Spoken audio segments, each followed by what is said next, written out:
Hey gang, Grizz again. Just to try and make this a quick one here. It's kind of funny that this came up today on DIY Molds.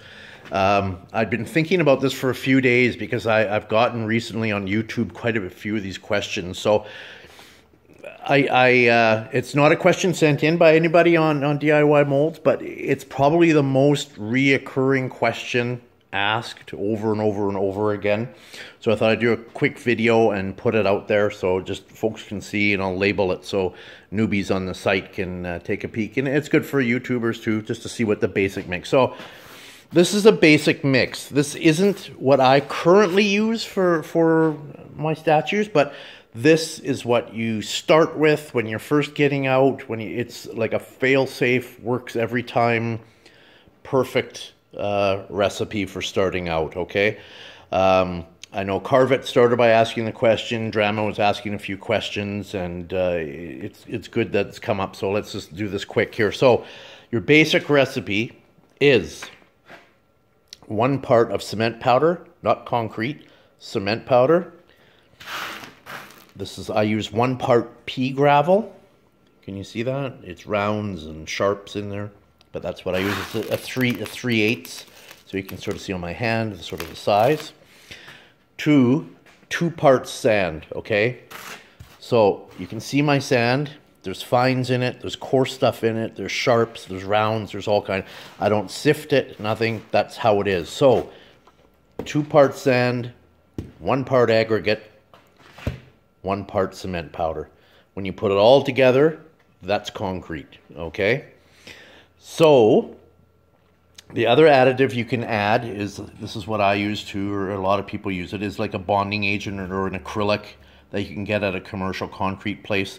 You don't need a lot for a whole mixer full. When I do a mixer full, I put about 400 mils in.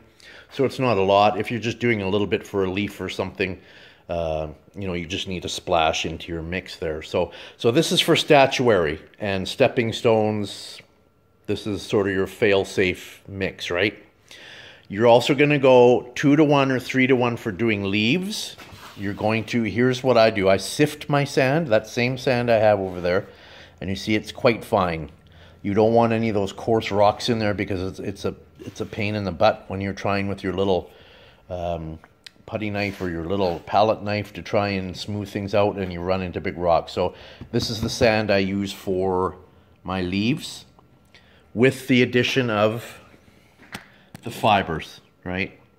That's the AR fibers right here, and we've gone over this before in a few videos. And on my leaves, on the backing side of them, I put the AR scrim. So, but for statuary, I never put this into my statuary mix, or Drama for your stepping stones. You don't need rebar, you don't need any of that kind of stuff. The only time I used this as statuary was Tuscany. We're talking when he was here in the spring. Is I have a large bowl that's probably 29 inches across and a foot or so deep. He has, of course, supersized. He says that's when you put fibers in, because just the sheer weight and the shape tends to lend itself to want to crack. So it's really important on huge bowls like that to put in there. But for your normal sort of statuary stepping stones, no need. Drama, you're asking as well, should you put rebar in for your stepping stones? I started with stepping stones. There's all my molds up there on that top shelf. No, you don't need it at all. The big thing is exactly what Webb said, and that's get people to prep their ground properly. They should, like, if they're going to put it in their lawn to make a path, they should cut down about 3-4 inches below ground level and put a good 2-3 inches of sand in, wet it down, level it off perfectly level, then put your stepping stone in, and it'll be fine. If the ground isn't level underneath the stepping stone, it's going to crack and break. Doesn't matter what you do or what you have rebar or whatever, they're still going to snap and crack.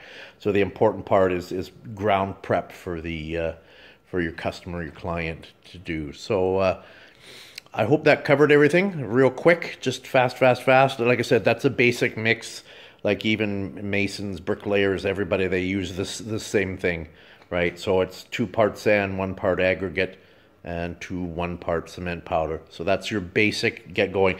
Once you get going and you start getting bigger and you want to play with it, go right ahead, do whatever you want to. Fill your boots, you can add anything in there you want. But to get started, I really strongly suggest this basic, simple recipe. Okay, everybody, thanks for watching. See you later.